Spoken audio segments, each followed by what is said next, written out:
Alrighty, so I guess I'll start this off by, like, in some sense, talking about where we are on the syllabus or whatnot. So, the first 4 weeks on our syllabus, we were dealing with the revisionist dispute, right?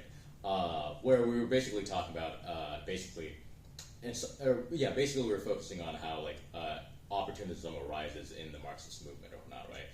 And, you know, how that impacts the party or whatnot, what the party can do about it, all that sort of stuff. For these next 4 weeks, we're going to be dealing with I'll title it Consequences in Russia, or basically the 3 Russian revolutions, I guess we're mostly going to be focused on the 2 Russian revolutions, that is the 1905 revolution and the 1917 revolution.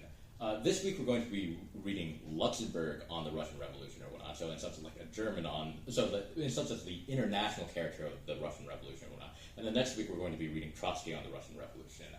And then after the next 2 weeks, then we're going to read Lenin, the State of Revolution, which is like in some sense Lenin on the 1917 October Revolution and whatnot, or like predicting the upcoming October Revolution and whatnot, and commenting on the February Revolution. And then we'll read his imperialism pamphlet. So that's kind of a rundown of this period. So in this period, we're basically dealing with a period of essentially like 1905 to 1917. Next week or when we cover Trotsky, I will cover 1905 all the way up to like 1914 or 1916 or whatnot. But for now, I'm going to use Luxemburg's timeline of explaining like, how the mass strike came to be. I guess like also another like note for like as a preface to this week or whatnot, right?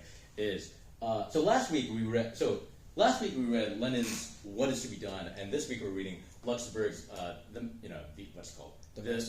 mass strike, the political party, and the trade unions. The mass strike for short, right?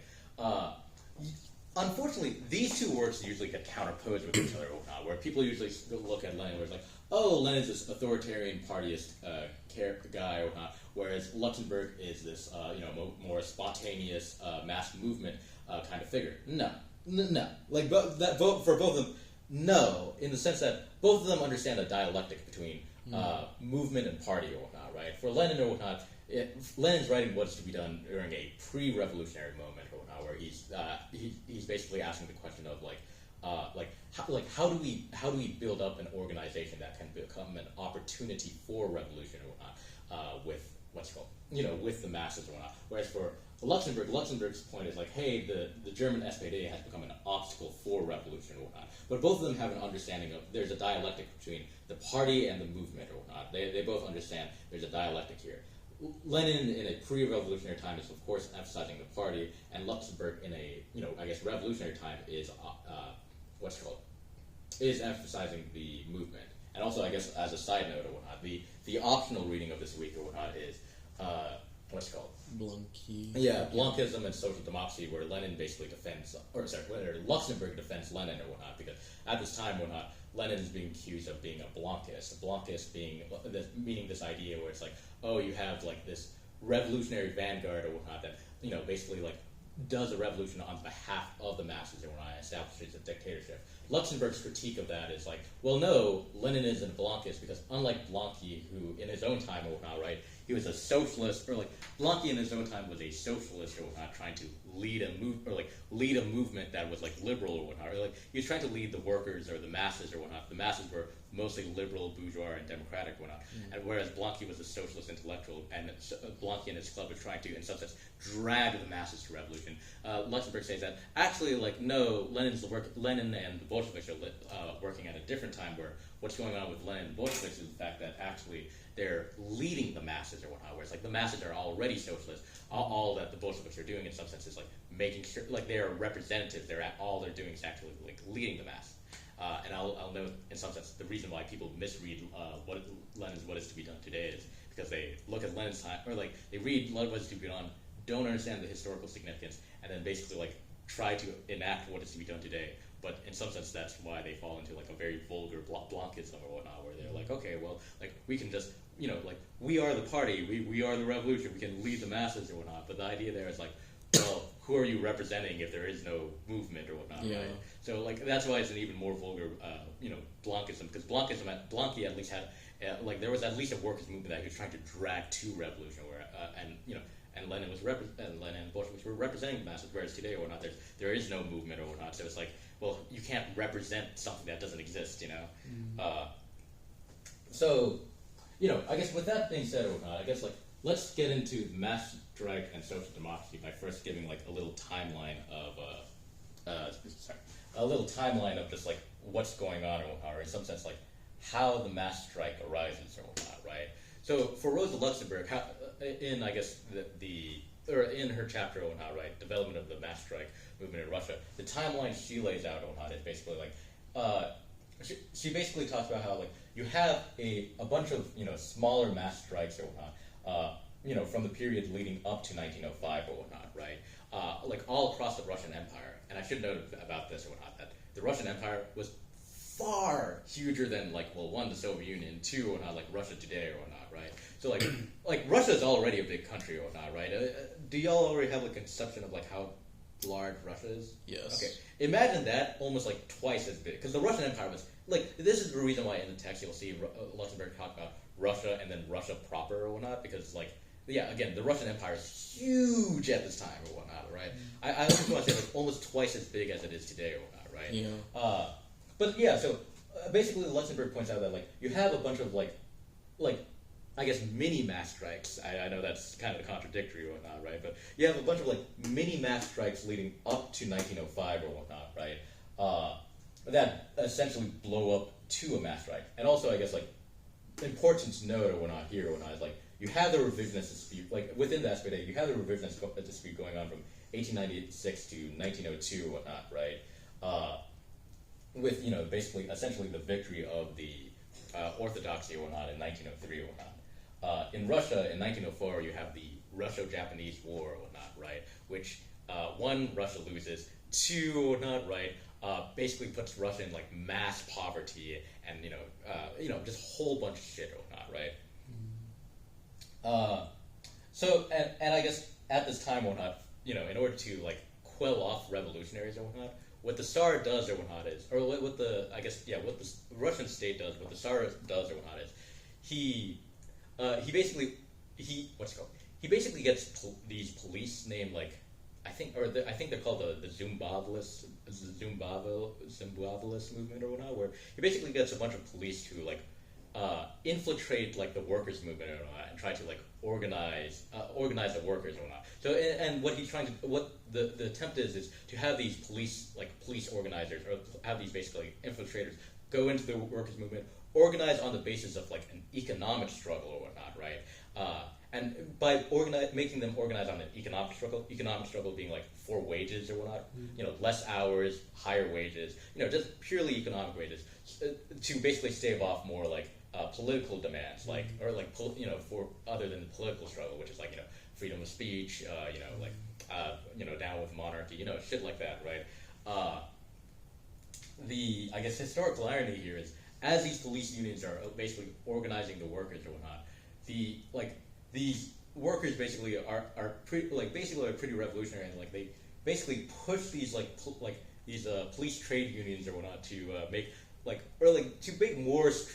make more strikes than like are wanted or whatnot, right, by the state or whatnot. And two, like what leads up to Bloody Sunday, or what leads up to 1905 is you have this guy named Father Gapon or whatnot, right? Father Gapon or whatnot is basically, if I recall correctly, he's basically this police and he's this priest or whatnot. He's a police priest or whatnot who basically he basically is like, hey, like let's go to the Tsar or whatnot and ask him for right now we're suffering like an economic crisis. We're suffering from mass unemployment. We don't have bread. Like let's go to our little father. That's what they call the Tsar. Let's go to that's what Father Gapon called the Tsar. He's like, let's go to our little father and ask for basically like some ask for some concessions or whatnot, or ask for some aid or whatnot, right? And I'll note that Menshevik infiltrators basically get into like the Zimbabweans, or like basically get into like these Zimbabwean trade unions and like advocate for more insert like political demands, like freedom of speech and this and all this sort of stuff. So like you have mainly economic demands, but you also have the Mensheviks throw in a bunch of or you have the Mensheviks throw in a bunch of like political demands or whatnot. I'll also note that at this time or whatnot, for most of the international, the Mensheviks actually appear more to be the orthodox Marxists instead of Lenin's Bolshevik party or whatnot, right? It's actually only after the experience of 1905 where Luxemburg goes from being a critic of the Bolshevik party to being like a full supporter of a hardcore supporter of the Bolshevik party or whatnot, right? For most of the Second International and whatnot, like they all have the sentiment that Koskita has, which is like, I can't tell the difference between a Menshevik and a Bolshevik, right? So it's like, why is there this split or whatnot, right? But like at this time, it really is like the Mensheviks are really like pushing for the Mensheviks are really in some sense like pushing for like more like political demands or whatnot, right, in the workers' movement or whatnot. So Father Gapon or whatnot, right? Father Gapon or whatnot, he basically organizes a demonstration, in front of the Tsar's palace or whatnot to advocate for like relief and funds and shit like that. And what happens or whatnot is you have Bloody Sunday. What happens on Bloody Sunday is basically you have these workers who come out to peacefully demonstrate or whatnot, or ask for like aid from the government, and then they basically all like they get just fucking massacred or whatnot, right? And like Father Gapon's like what Father Gapon or whatnot, who remember he's a police agent. He says something which really just expresses the sentiment of the masses. He says, "We no longer have a Tsar." And I want you to think about that. You have this guy who is a police, you have this guy who is a secret agent or whatnot, who's supposed to be working for the government or whatnot, who basically after this experience says, "Actually, we don't have a Tsar anymore," or whatnot, right? And this is the reason why, in some sense, he gets exiled or whatnot later on, or like he gets kicked out, he gets exiled from Russia or whatnot later on. But Father Gapon's like, we no longer have a Tsar. When Bloody Sunday happens or whatnot. This basically leads to a general mass. So again, you had all these like mini general strikes or whatnot all across Russia or whatnot, or different sections of Russia. But then in January or whatnot, what Bloody Sunday does or whatnot is it basically brings about like a whole fucking like a country or I guess it's not a country, it's an empire, like an empire-wide political demonstration or whatnot, in which like workers are just like in some sense they're revolting against the Tsar. They're making these political demands or whatnot. They're rising up and this happens all across the nation or whatnot. And I should note here or whatnot that like it's not only the workers who are organizing, but like it's also the bourgeoisie. It's also like it's basically almost every single class in society except like the very rich, and not even the very rich. When I say the very rich, I'm not talking about the rich bourgeoisie. I'm talking about like the rich Tsarist or like the rich people who are in stardom or whatnot. Almost like basically you have all of society organized or whatnot, or not all of society organized. You have all of the society basically mobilized or whatnot in demonstrations against the Tsar or whatnot, right? Like I mean, notoriously or whatnot, what some like capitalists do when I was like they gave the workers like paid time off or whatnot. They're like and remember paid time off is not a concept during this time, but they literally gave workers they're like, hey, we will pay go on and strike or whatnot, go on and strike against the Tsar or whatnot. We will pay for your wages or whatnot and shit like that or whatnot during this time or whatnot, right? Because there's this mass this mass collective political demonstration in January or whatnot that. One second. That eventually disintegrates to a bunch of like economic what's it called strikes or like isolated economic strikes throughout the country. So it starts off with a general political strike, and then it becomes a bunch of economic strikes later on in January. Then in October you have a much more or you have in some sense the mass strike take on much more of a proletarian character, whereas in January, if they had a mass character where it's like, okay, it's all of society or whatnot, revolting against the state or revolting against stardom or whatnot. What you have in October or whatnot is like you have the mass strike, but it's really led by the workers or whatnot, right? And in some sense, this is where you have like the liberals or whatnot start to back off or whatnot from the from the demonstration or whatnot. And then you have finally December or whatnot, where you have an armed insurrection or whatnot against the Tsar or whatnot. Does this topple stardom?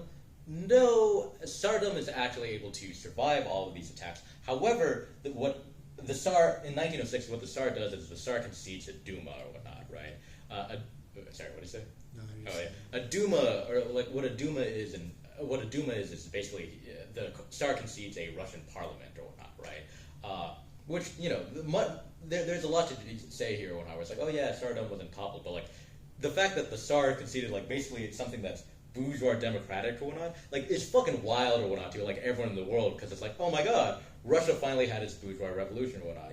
America had it in 1776. What's it called? France had it in 1789. Germany had it in 1848 or whatnot. And now here you have the Russian moment, which is 1905 or whatnot, where it's like, oh my, you have you have basically this, you have a much more constitutional monarchy, or you have absolute stardom basically become like a little bit more of a constitutional monarchy or whatnot, right? So this is a big surprise to everyone. Yeah, and I'm trying to think of like if there's any other historical event that I want to talk about here or not. Either else, what I can do is I can either stop the recording and go to discussion, or if there's any question on timeline or whatnot, I can include in the recording. Which do y'all prefer?